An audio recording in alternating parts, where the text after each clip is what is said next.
औज़ुबिल्लाहिमिनश्शैतानिर्रजीम बिस्मिल्लाहिर्रहमानिर्रहीम। First year and second year students, अस्सलामु अलैकुम। आज हमारा जो मुश्तरका टॉपिक है जो कि फ़र्स्ट ईयर और सेकंड ईयर में भी है वो है कम्बिनेशन मिस्टेक्स।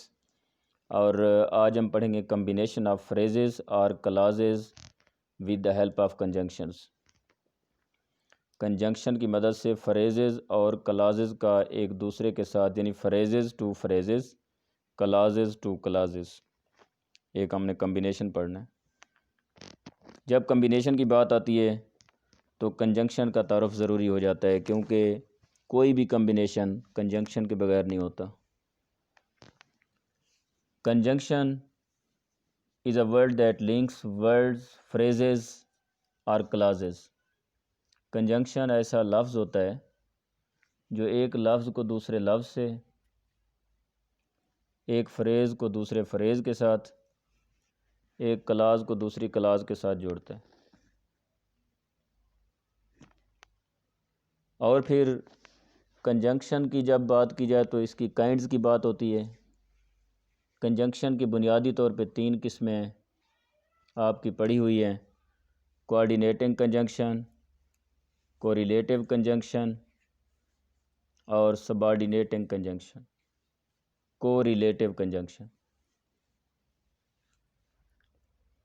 कोऑर्डिनेटिंग, कोरिलेटिव और सबऑर्डिनेटिंग। कोऑर्डिनेटिंग कंजंक्शन, कोऑर्डिनेट वहाँ होता है जहाँ इक्वलिटी होती है, दोनों साइड पर इक्वल लेवल के लोगों के दरमियान कोऑर्डिनेशन चल रहा होता है। जब लोगों का लेवल इक्वल ना हो, वहाँ या पे हेल्प होती है या फिर ऑर्डर या ग्रांट होती है। यहाँ पे कोऑर्डिनेशन है। कोऑर्डिनेशन इसका मतलब ये जहाँ कोऑर्डिनेशन होगी वहाँ पे अगर सब्जेक्ट होंगे तो 2 सब्जेक्ट इक्वल लेवल के होंगे, 2 से 3 सब्जेक्ट, 4 सब्जेक्ट जितने भी होंगे वो इक्वल लेवल के होंगे। अगर फ्रेजेस होंगे तो वो भी 2 या 3 फ्रेजेस होंगे तो वो भी इक्वल लेवल के होंगे। अगर क्लॉजेस होंगी तो क्लॉजेस भी इक्वल लेवल की होंगी। और अगर सेंटेंसेस होंगे तो सेंटेंसेस भी इक्वल लेवल के होंगे, इसलिए इनको कोऑर्डिनेटिंग कहते हैं। कोऑर्डिनेटिंग कंजंक्शन की जब हम बात करते हैं तो इसमें एक मशहूर लफ्ज़ है फ़ैन बॉयज़। फ़ैन बॉयज़ को याद रखा जाता है, लेकिन ये फ़ैन बॉयज़ काफ़ी नहीं है कोऑर्डिनेटिंग कंजंक्शन की डेफिनेशन के लिए। कोऑर्डिनेटिंग कंजंक्शन की अक़साम ज़्यादा हैं। बहरहाल फ़ैन बॉयज़ को याद कर लें। एफ़ से फॉर, ए से एंड, एन से नॉर, बी से बट, ओ से और, वाई से येट, एस से सो। FANBOYS. अब कोऑर्डिनेटिंग कंजंक्शन के जो लोअर काइंड्स हैं उनमें पहली काइंड है कम्युलेटिव कंजंक्शन। कम्युलेटिव कंजंक्शन बेटे वो होते हैं जो स्टेटमेंट को दूसरी स्टेटमेंट, यानी इक्वल लेवल के स्टेटमेंट को दूसरे स्टेटमेंट के साथ जोड़ते हैं, इक्वल लेवल के एक सब्जेक्ट को दूसरे सब्जेक्ट से जोड़ते हैं, इक्वल लेवल के एक फ्रेज़ को दूसरे फ्रेज़ से जोड़ते हैं। ये कौन कौन से हैं लिख लें: and, as well as, both, dash, and. ये बोथ और एंड इकट्ठे आएगा, कंजंक्शन सेट है, पहले लिखवा चुका हूँ आपको। Not only dash but also, ये भी इकट्ठे आएगा, ये भी कंजंक्शन सेट है, नॉट ओनली बट आल्सो। ये इक्वल लेवल के, यानी हम मिजाज सब्जेक्ट्स को और सेम नेचर के सब्जेक्ट, फ्रेजेस या क्लॉजेस को एक दूसरे से जोड़ेगा। एग्जांपल है इसकी,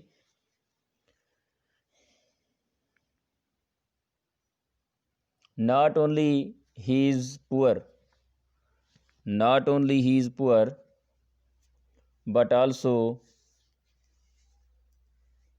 ही इज़ ऑनेस्ट।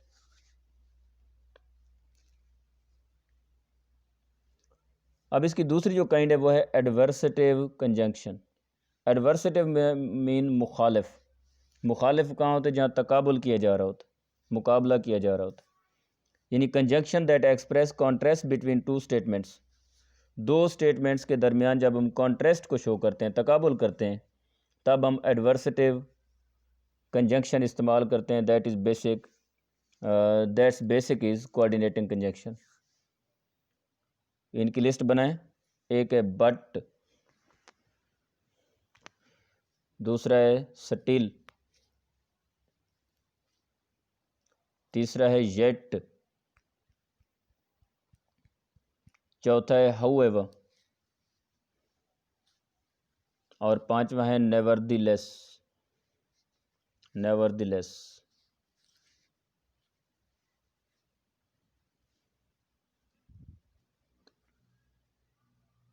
अब इसकी एग्जांपल देखो।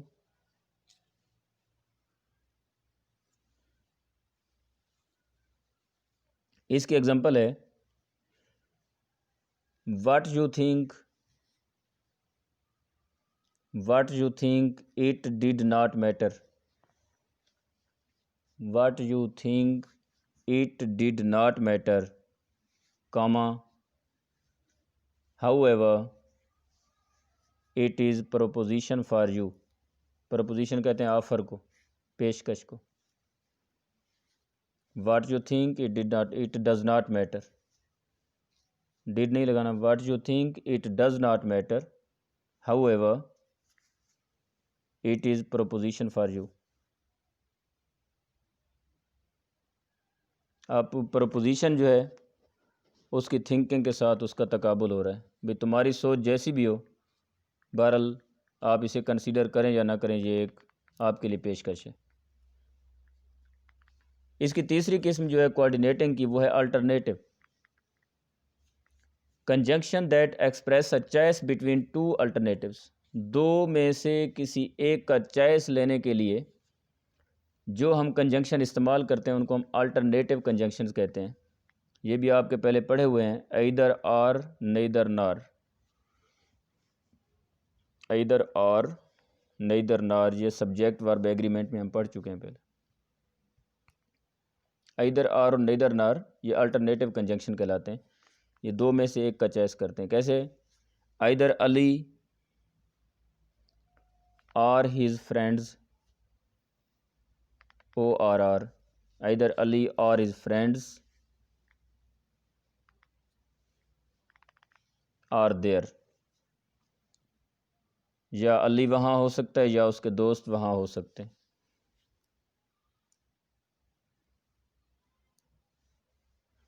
इसके बाद इसकी चौथी किस्म जो है वह इलेटिव। इलेटिव यानी जो रिज़ल्ट को शो करती है, जो किसी चीज़ की वजह को बताती है।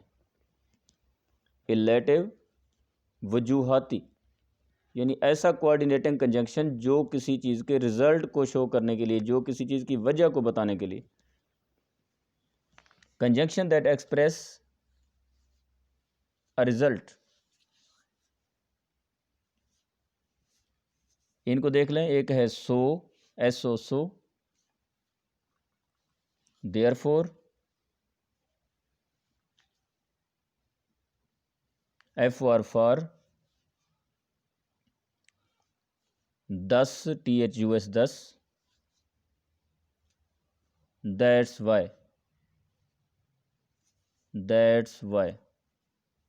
इनको हम इलेटिव कंजंक्शंस कहते हैं, जो बेसिक फॉर्म है कोऑर्डिनेटिंग कंजंक्शन की। इसकी एग्जांपल देखें।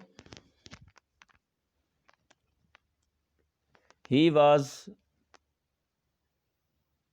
was running fast,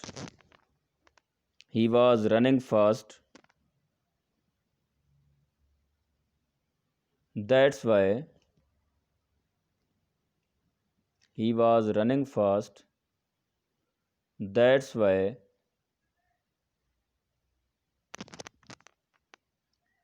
he won the race। He was running fast, that's why he won the race। तो ये हमने कोऑर्डिनेटिंग कंजंक्शन और उसकी अक़साम को पढ़ा। इसके बाद दूसरा नंबर है कोरिलेटिव कंजंक्शन का। कोरिलेटिव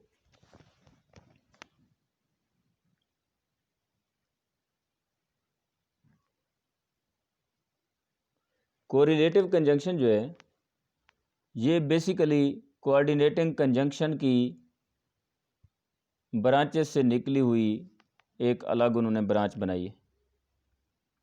क्योंकि कोरिलेटिव में कोऑर्डिनेटिंग कंजंक्शन के अंदर जो कंजंक्शन सेट हैं, ज़रा समझें बात को, कोऑर्डिनेटिंग कंजंक्शन में जो कंजंक्शन सेट हैं, यानी not only but also, neither nor इधर और, बोथ और एंड, जो इकट्ठे आते हैं, इनको अलग करके उन्होंने एक नाम क्रिएट किया है जिसको कोरिलेटिव कंजंक्शन बोला गया।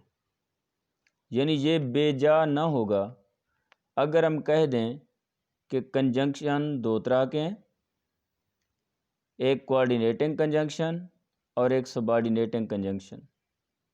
और कोरिलेटिव कंजंक्शन को अगर हम कोऑर्डिनेटिंग कंजंक्शन की ज़ैली किस्म कह दें तो ये बात बेजा नहीं होगी, क्योंकि जब हम कोरिलेटिव की बात करते हैं, कोरिलेटिव में वही बातें आ रही हैं जो हम कोऑर्डिनेटिंग कंजंक्शन में पढ़ चुके हैं। तो इनकी लिस्ट बना लें कोरिलेटिव कंजंक्शन की। बोथ एंड, ये इकट्ठे आएंगे, बोथ एंड।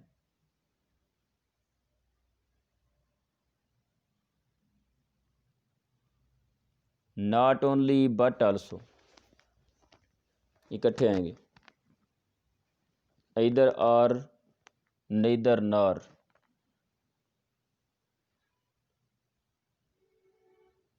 फिर वेदर और WHETHER वेदर, और ORR वेदर और। अब इनकी एक एक एग्जांपल लिख लें, बोथ और एंड की लिख लें। Both the mother and father, both the mother and father almost felt shame, almost felt shame on the behavior of their son.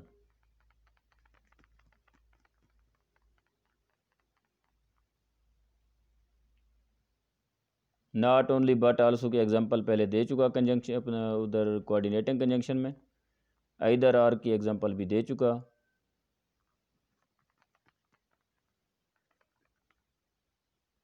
इसके बाद है सबऑर्डिनेटिंग कंजंक्शन। सबऑर्डिनेटिंग कंजंक्शन, इसकी लिस्ट बना लें। सबऑर्डिनेट का मतलब होता है मातहत कर देना, सबऑर्डिनेट। इसमें बेटे 4 कॉलम बना लें। सबऑर्डिनेटिंग कंजंक्शन की 4 किस्में होती हैं। 4 कॉलम बनाएं। पहले कॉलम के ऊपर लिखें टाइम, दूसरे पे लिखें काज प्लस इफेक्ट, काज प्लस इफेक्ट। तीसरे कॉलम के ऊपर लिखें अपोजिशन, अपोज करना, तकाबुल करना। चौथे कॉलम के ऊपर लिखें कंडीशन, यानी शर्त। अब सबऑर्डिनेटिंग कंजंक्शन पे हम विजाती बात बाद में करेंगे, लेकिन ये टेबल पहले बना लें। जहाँ पे आपने टाइम लिखा वहाँ उसके नीचे लिखना शुरू करें कि सबऑर्डिनेटिंग कंजंक्शन ऑफ टाइम कौन कौन से होते हैं। उनमें पहला है आफ्टर। टाइम वाले कॉलम में लिखते जाएं after, before, when, while, since, until. ये सबऑर्डिनेटिंग कंजंक्शन ऑफ टाइम है। और नेक्स्ट है subordinating conjunction of cause and effect. Cause और इफेक्ट क्या होता है कि एक काम एक साइड पे किसी चीज़ के होने की वजह बताई जाएगी, दूसरी साइड पे उसी काम की वजह से आने वाला रिजल्ट बताया जाता है। यानी एक साइड पर काज होगी और दूसरी साइड पे उसका असर और उसका इफेक्ट होगा। इसमें पहली कंजंक्शन है बिकॉज, काज इफेक्ट के नीचे लिखते हैं because, since, now that, as, in order that और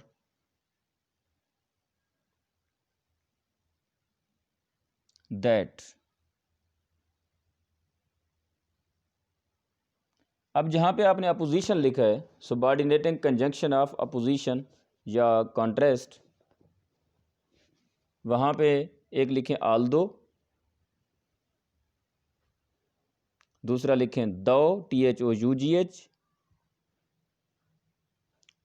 तीसरा लिखें इवन दो, चौथा लिखें वेयर एज, पांचवा लिखें वाइल। अब जहाँ पे आपने कंडीशन लिखा, सबऑर्डिनेटिंग कंजंक्शन ऑफ कंडीशन, शर्तिया, वहाँ पे लिखें इफ़, अनलेस, ओनली इफ़,